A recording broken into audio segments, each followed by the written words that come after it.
Por lo tanto, usted necesita tener varias Biblias para usted comparar los textos. Si el texto dice exactamente lo mismo en las tres versiones, usted sabe que con ese texto no hay problema. Ahora, si usted lo lee en la Reina Valera tradicional y cuando lo lee en la traducción en lenguaje actual es completamente distinto, usted sabe que ese texto es difícil de traducir.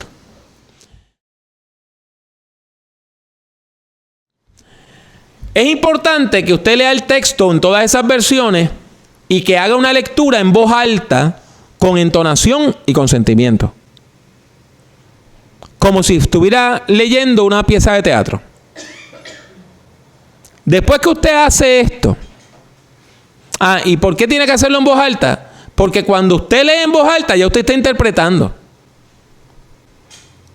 Si hay una pregunta, dependiendo de cómo usted la presenta, usted está demostrando si usted cree que la persona que preguntó tenía fe o no tenía fe.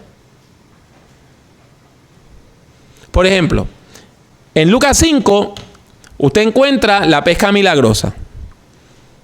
Jesús llega a las riberas del mar de Galilea, que en sí es un lago grande, que también aparece, se le llama con otros nombres, el mar de Tiberíades, el lago de Genesaret.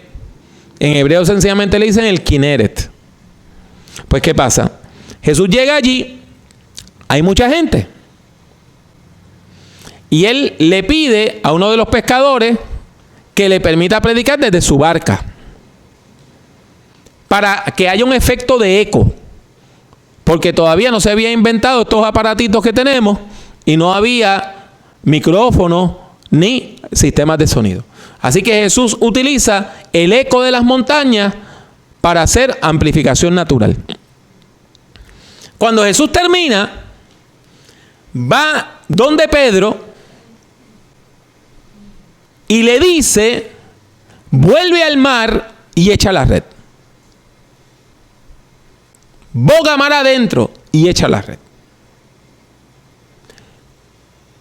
Uno no pesca de día, se pesca de noche, porque de noche los peces se acercan más a la superficie.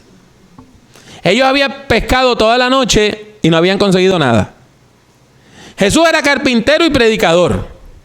¿Qué sabía Jesús sobre la pesca? Y cuando entonces usted lee la respuesta de Pedro, usted tiene que decidir si Pedro dijo eso con fe o sin fe. Maestro, toda la noche hemos estado pescando y no conseguimos nada. Mas en tu nombre vamos a echar la red. ¿Pedro dijo eso con fe o lo dijo sin fe? ¿Lo dijo con coraje? Como para, mira, te voy a callar la boca. ¿O lo dijo con fervor? Esa es una pregunta que usted se tiene que hacer. Ahora, recuerde que se tira la red llega llena de peces y la respuesta de Pedro fue: yo sabía que íbamos a conseguir. No. ¿Cuál es la respuesta de Pedro? ¿Qué Pedro le dice a Jesús? Apártate de mí, porque yo soy un hombre pecador. Entonces, eso nos da una pista de que Pedro no esperaba respuesta. Cuando Pedro dijo: vamos a echar la red, lo dijo sin fe, esperando nada. Estas son cosas que cuando usted lee el texto en voz alta, tiene que hacer una interpretación, dependiendo de la entonación y el sentimiento que usted utilice. Ahora bien,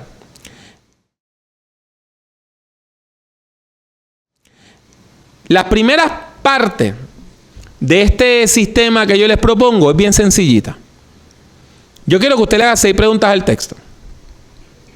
Primero, ¿qué preguntas usted tiene?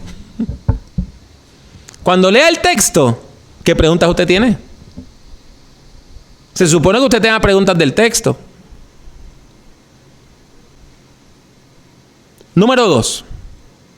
¿Qué usted siente cuando lee este texto? ¿Tiene coraje? ¿Tiene fe? ¿Tiene paz? ¿Se siente confuso? ¿Qué usted siente cuando lee el texto?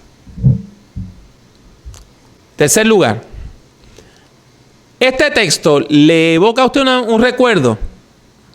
Cuando usted lee este texto, ¿usted se acuerda siempre de algo? ¿Hay algo que usted tiene como en su mente y en su corazón? Y número 4, y esta es la pregunta más importante, yo quiero que usted la vea bien. Este es un ejercicio de imaginación creativa. ¿Qué usted ve? ¿Qué usted oye? ¿Qué usted huele? ¿Qué usted saborea? ¿Qué usted toca?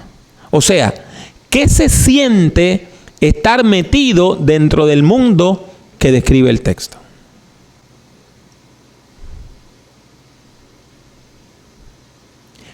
Este ejercicio es difícil de hacer las primeras veces. Hasta que usted aprende a leer el texto de esta manera.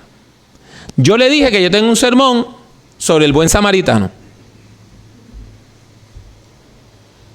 Y que yo predico ese sermón en primera persona como si yo fuera el hombre que fue atacado y salvado por el buen samaritano.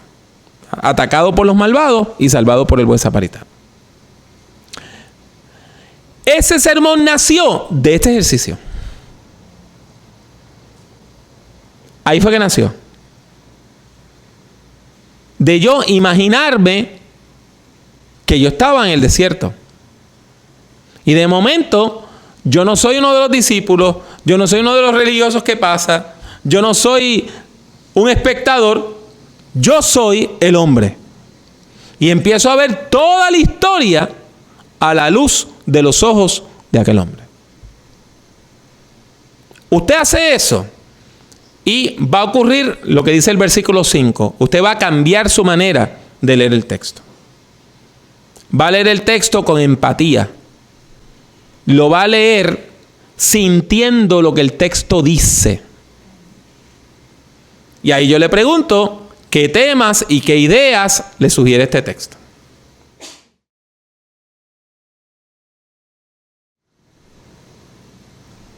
En el segundo paso, aquí usted necesita, aparte de la Biblia, otros recursos. Por ejemplo, usted necesita un buen diccionario bíblico. Una buena Biblia de estudio. Por ejemplo, si usted va a la librería cristiana, usted puede encontrar un diccionario enciclopédico que se llama El Gran Diccionario, de la editorial CLIE. Y déjeme decirle, ese diccionario es un mamotreto así de grande. Yo escribí un par de artículos para ese diccionario y es buenísimo. Y ahí usted tiene montones de información. O sea, usted va a predicar sobre la epístola a los romanos, léase el artículo sobre el romano. Usted va a predicar sobre la paz, léase el artículo sobre la paz. Si usted quiere utilizar un diccionario bíblico más pequeño, lo puede hacer. Pero recuerde que mientras más pequeño el diccionario, menos información va a tener. Hay gente que compra un diccionario de bolsillo. El diccionario de bolsillo lo que le da es una o dos lineecitas. Si usted tiene un diccionario grande, como ese diccionario enciclopédico, tiene más información. Aparte de eso, hay Biblias de estudio. Ha salido una Biblia muy buena recientemente, que de nuevo es un libraco así de grande, que se llama La Biblia de Estudio Mundo Hispano. Yo escribí para esa Biblia también el artículo de Biblia y Predicación. Y tiene una introducción escrita por un erudito o una erudita de América Latina o del mundo de habla hispana para cada libro de la Biblia. Así que si usted va a predicar sobre Amós, léase lo que dice la introducción sobre Amós. Usted necesita esa información. Y hay un montón de otros libros que usted puede utilizar. Pero sobre todo Biblias de estudio, diccionarios bíblicos, enciclopedias bíblicas. Usted y los comentarios. Un comentario es un libro que le va explicando a usted, versículo por versículo, capítulo por capítulo, un libro de la Biblia. Por ejemplo, yo escribí un comentario sobre Hebreos. Y yo en 150 páginas más o menos explico los 13 capítulos de Hebreos. Y usted dirá, ¿tanto? Y le voy a decir que el mío es cortito. Hay gente que han escrito comentarios de 1000 páginas sobre Hebreos. Ahora bien, usted se tiene que leer esos recursos. Una vez leído esos recursos, entonces yo le voy a preguntar, identifique el contexto histórico, social y político y religioso del texto. O sea, ¿cuál era la situación de la comunidad de Israel, si es un texto del Antiguo Testamento, de la iglesia, si es un texto del Nuevo Testamento, cuando se escribió ese libro? Eso es importantísimo. En el Antiguo Testamento, Israel ya existía, era nada más un grupo de tribus sueltas, ya tenían rey, el reino ya estaba dividido en norte y sur, o ya el reino del norte se había ido al cautiverio, o el reino del sur también ya estaba en cautiverio, o es el tiempo del coloniaje y la reconstrucción, cuando Esdras y Nehemías, o es el tiempo ya de Daniel, cuando estamos hablando de la revuelta de los macabeos y la independencia de Israel. Eso es importante, que usted trate de entender la situación histórica del texto. Si usted va a predicar sobre el Nuevo Testamento, pues ¿cuál es la situación? Cuando Pablo escribe, ¿cuál era la situación en Roma? ¿Cuál era la situación del imperio? Eso es importantísimo.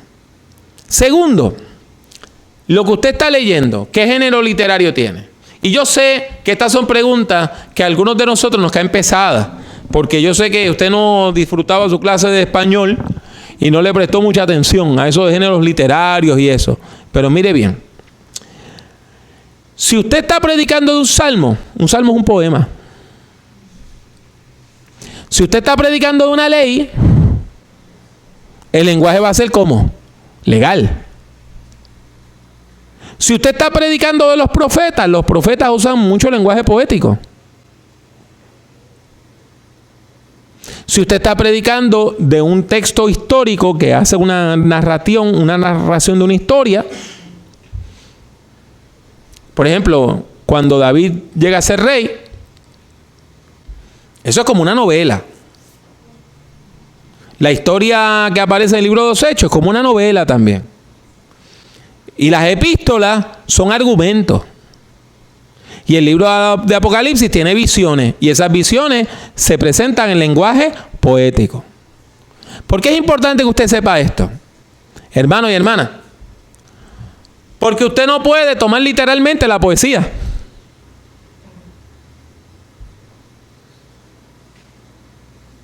La poesía hay que interpretarla. Hay un salmo que dice: Jehová cabalga sobre un querubín. Usted no se imagina que el Señor está a caballito dándose paseos por el cielo, ¿verdad que no? Al decir eso, el texto lo que está es hablando de la majestad de Dios. Pero no es que el Señor se está dando trillitas en un caballito en el cielo. Una de las características de las falsas doctrinas es que toman textos poéticos y de ahí sacan toda una enseñanza. Usted sabe, por ejemplo, que la congregación mita visten de blanco. ¿Usted sabe por qué visten de blanco? Porque en Eclesiastés hay un texto que dice: sean blancos vuestros vestidos en todo tiempo. Eclesiastés es un libro poético. O sea que usted tiene que tomar el blanco como un símbolo de la pureza, de la victoria. Y ellos literalmente van al culto vestidos de blanco. Usted puede caer en falsas doctrinas si toma literalmente la poesía. ¿Está bien? Ahora bien, esos textos tienen funciones. O sea, tienen un propósito. Y déjeme darle un ejemplito bien claro. En el libro del libro de los Salmos, que es el libro más largo de la Biblia, hay varias formas de los salmos, distintos tipos de salmos. Pero hay 3 salmos que son los más importantes. 40 y pico, casi 50 de los salmos son salmos de lamentación o queja o súplica, donde la persona que está presentando su caso delante de Dios expone una queja. Escucha, oh Jehová, mis palabras, considera mi gemir. A la voz de mi clamor atiende, Rey mío y Dios mío, porque a ti oraré. Oh Jehová, de mañana oirás mi voz. De mañana me presentaré delante de ti, esperaré, porque tú no eres un Dios que se complace en la maldad. Es un salmo de lamentación, en Salmo 5. El Salmo 130, de lo profundo, Jehová, a ti clamo. Señor, oye mi voz. Eso es un salmo de lamentación. Y hay salmos de acción de gracia. Amo a Jehová porque ha oído mi voz, mi súplica y mi clamor, dice el Salmo 116. Un salmo de acción de gracia. Y hay salmos de alabanza, pura alabanza, los himnos. Cantad alegres a Dios, habitantes de toda la tierra. Son himnos, ¿verdad? Venid, aclamemos a Jehová, cantemos con júbilo a la roca de nuestra salvación. Eso es un himno. Pues mire, cuando usted lee o recita un salmo de lamentación o queja, ¿cuándo? Cuando la vida va bien y todo le va bien y todo está perfecto. ¿Verdad que no? Cuando todo está perfecto y todo va bien, usted lee un salmo de alabanza.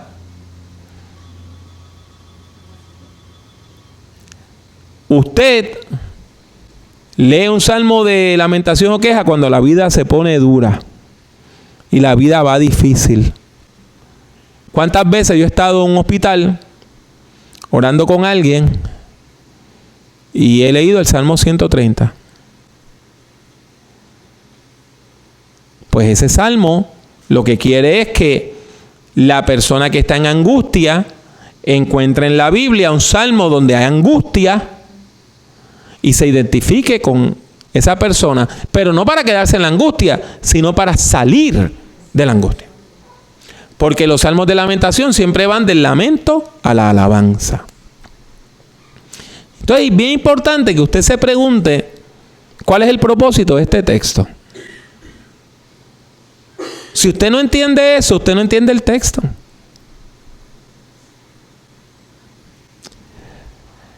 Tres. ¿Cuáles son las características literarias de este texto? A veces un texto bíblico tiene unas características muy particulares. Muy particulares. A veces empieza y termina de la misma manera. El Salmo 8 empieza con una frase y termina con la misma frase. Oh Jehová, cuán grandes son tus obras en toda la tierra. Eso es una característica literaria. La parábola tiene una forma particular que no tiene ningún otro texto bíblico. Pues es importante que usted entienda el significado de la parábola. ¿Está bien? Entonces, las palabras difíciles, búsquelas en el diccionario bíblico, gente. Hay un libro, un texto de Isaías, donde hablando de el Mesías que habría de venir, dice, porque él será refugio contra el turbión. ¿Usted sabe lo que es el turbión? Es una tormenta de arena.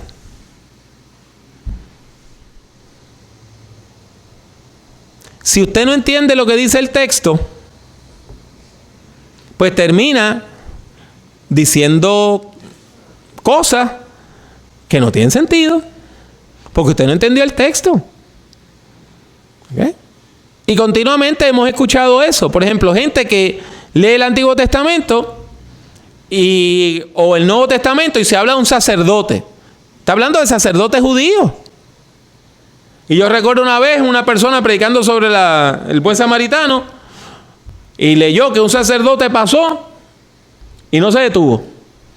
Y viene y dice, sí, porque es que esos católicos así, lo que están pensando es en la Virgen María. Ese no era sacerdote católico. Era un sacerdote judío. La iglesia católica no existía en el Nuevo Testamento. Los tiempos del Nuevo Testamento. Así que usted tiene que estar seguro, tiene que estar segura de que usted entiende las palabras. Aún las que usted cree que sabe. Si yo le digo ahora mismo, ok, venga aquí y defina la palabra paz. ¿Cuántos de nosotros podemos hacer eso? Y decir, bueno, en el Antiguo Testamento la palabra paz es la palabra shalom y quiere decir bienestar integral, y en el Nuevo Testamento es la palabra irene, que se refiere a que se establece la paz porque un conflicto terminó. ¿Usted puede hacer eso así, de la mente? Pues tiene que buscarle un diccionario bíblico. Y lo bueno es que una vez usted se lee la palabrita en el diccionario bíblico, se le queda aquí. Mire, un buen ejercicio que usted puede hacer, ese diccionario bíblico que usted tiene, que yo sé que usted tiene uno en su casa, probablemente llenito de polvo, desempólvelo, cosa de que no le dé alergia. Y todas las noches, léase un articulito. Nada más. En 100 días usted se ha leído 100 artículos. Y su conocimiento bíblico va a profundizar. Número 5. Recuerda que le dije que se hiciera preguntas sobre el texto. ¿Qué respuestas has obtenido? Eso es importante, que me diga las respuestas que hayan obtenido. Y entonces, número 6, que usted vaya resumiendo el mensaje central del texto. Entonces, ahí llegamos a la interpretación.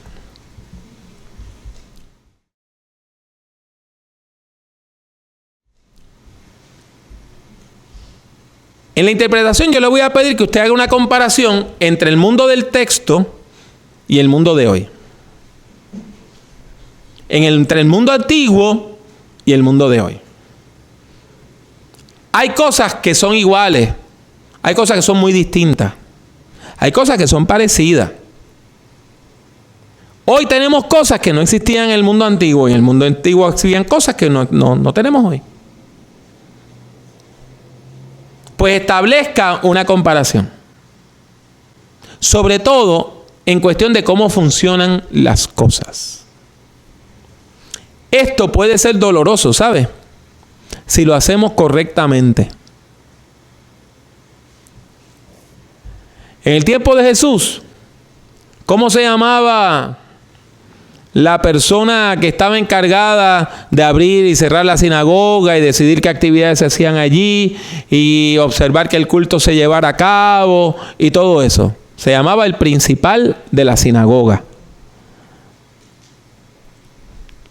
Y hay uno muy famoso en la Biblia que se llamaba Jairo, que tuvo una niña que murió y Jesús la resucitó. ¿Cómo usted le llama hoy al líder religioso que es el que tiene las llaves de la iglesia, el que abre y cierra, el que decide qué actividades se hacen, el que dirige los cultos? ¿Cómo se le llama a esa persona hoy? ¿No es el pastor o la pastora de la iglesia?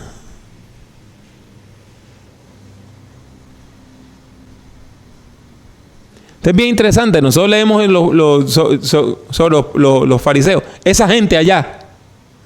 Mire, hermano.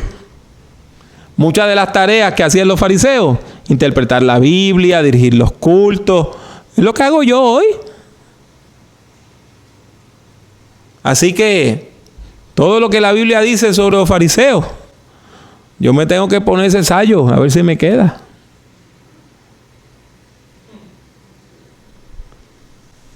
Y me tengo que examinar a mí mismo.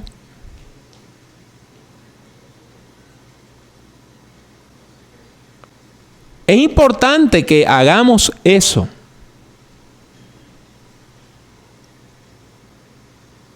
Por ejemplo, la parábola del buen samaritano dice que un hombre fue asaltado en un camino y La gente que pasaba por allí no lo querían ayudar. Ahora, dígame usted la verdad. Son las 11:45 de la noche. Usted va para su casa y hay una persona tendida en el camino, en la acera. ¿Usted se para a ayudarla?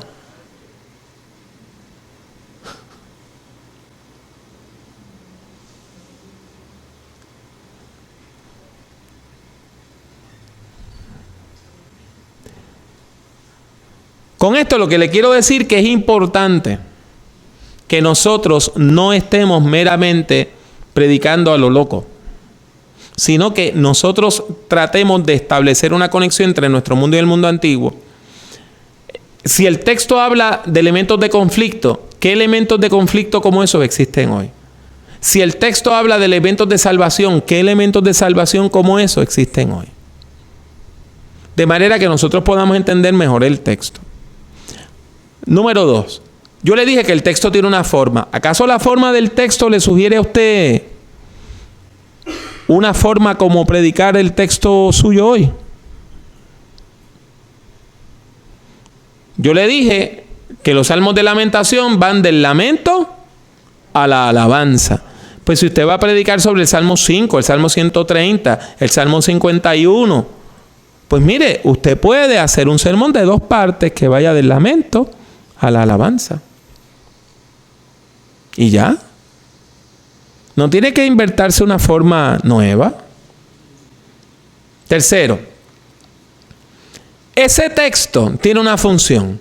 Pues si usted va a predicar, busque un texto que sea útil para lo que usted va a decir.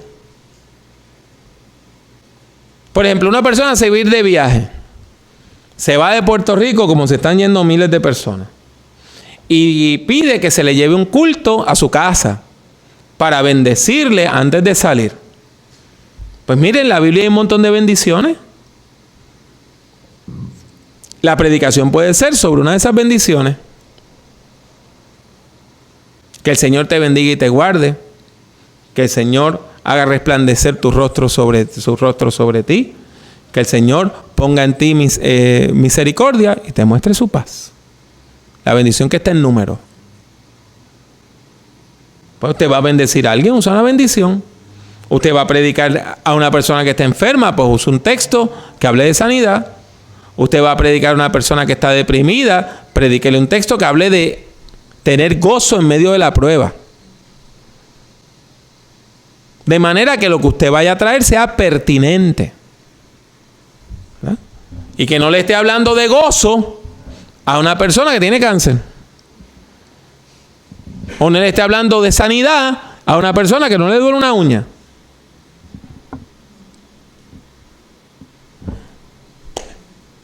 Una pregunta bien importante, la número 4. De todos los personajes que hay en el texto bíblico, ¿con quién nos tenemos que identificar para poderlo comprender de manera apropiada? ¿Con quién nos tenemos que identificar? Nosotros tenemos la tendencia de identificarnos siempre con el héroe. Nosotros somos Jesús. Nosotros somos el profeta. Y hacemos sermones triunfalistas. Pues mire, yo le voy a dar una regla. No se identifique nunca con el héroe. Lea el texto desde el lado del débil. No con el poderoso, identifíquese con el débil. Y usted va a ver el texto de otra manera.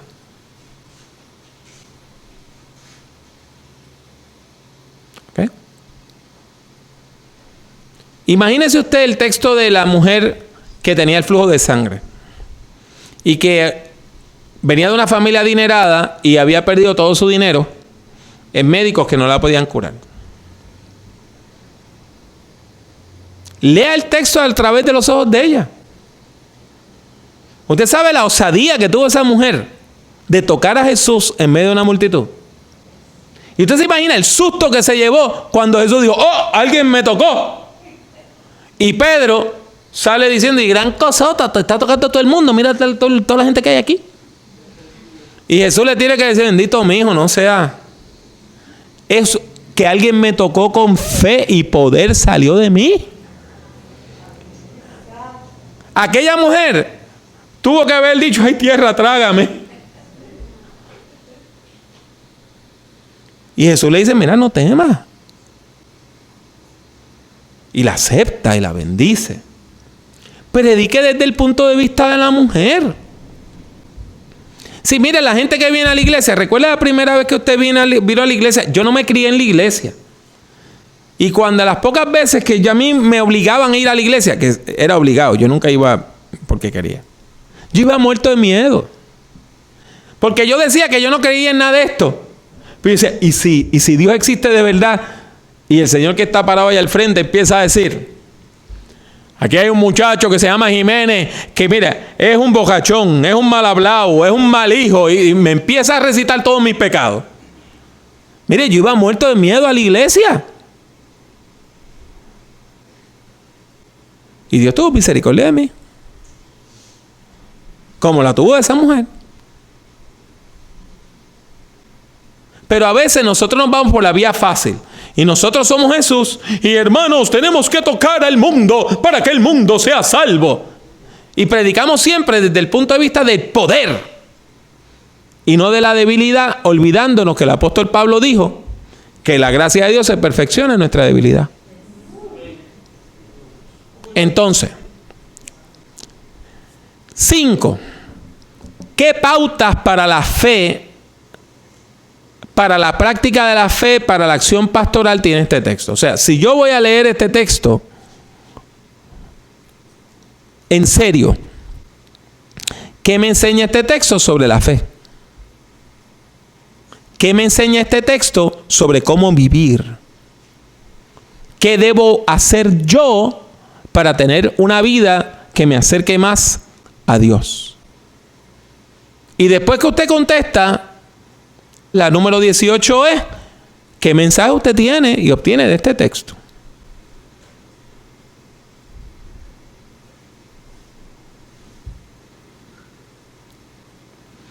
Y ahí usted tiene la idea central para un sermón. Y mire cómo termina la última frase. ¿Cuáles son las buenas noticias, las buenas nuevas que tiene este pasaje? Si usted no ha encontrado una buena noticia de parte de Dios en el pasaje, usted no tiene nada que predicar, porque lo que nosotros predicamos es la buena noticia de que Dios se ha acercado a la humanidad para bendecirla. Si usted no ha encontrado buena noticia, usted no sabe de qué va a predicar todavía.